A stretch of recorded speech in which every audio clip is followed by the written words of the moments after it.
I like Scott Parker, Simon. He joins us in this show on a semi-regular basis, but it surprises you, it surprised you, it surprised Danny that he is amongst the bookies' favourite. What do the bookmakers know? But he is amongst the bookmakers' favourites to take the Tottenham job. Is he? On a permanent basis. Surprising, because I can't see it. I can't see it either. I think there's a hell of a job at Tottenham that needs doing. I think Tottenham have got their own problems, economic problems, about how they start to pay back the funding of this stadium. But I think Scott Parker has done a great job at Fulham at certain times in the season. But when it got to the real business end of the season, I think you've seen naivety in there. And I think a little bit of lack of experience. But I think he did a great job, because I felt it was a really difficult job for him to take on when they got relegated first time round, because they were in a bit of disarray. All these players that they bought that were overloaded, wrong players, and they went down, and they had Claudio Ranieri in there. They had all different management in there that just couldn't get it together. And Scott was picking up a real challenge perspective, and they kind of limped. They got out. Doesn't matter how you get out. They got out of a championship. They've done it. Got it done. They got out. So you have to give them credit where credit's due.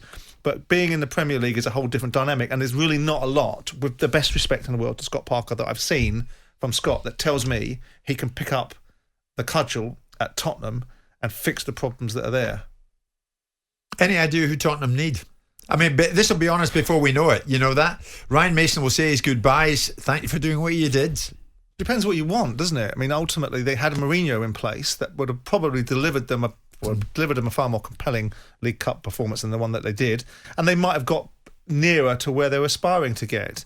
It's one thing saying who you think should go in there. It's another thing understanding what's in Daniel's mind in terms of resource, rebalancing that squad, what they're going to do with Harry Kane, what happens with Gareth Bale. The whole landscape is very different. So I think it's a difficult one to call, and whoever goes in there are going to have their work cut out, because there's Give us a name. I can't think of one. I'd go with someone like, if you want Tottenham playing, Tottenham fans.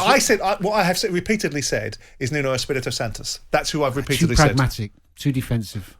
Yeah. It's the only way he got success was being really hard to beat and pragmatic, which is fine, and done a good job at Wolves. But I'm talking Roberto Martinez, I'm talking Potter, talking Southgate. That type. But why Potter? What? Because of what he's done? Because they've played with a little bit of bravery at Brighton, but necessarily are still finishing 5 or 6 places. Yeah, but you're talking about being as successful within your means as you know, with the tools you've got.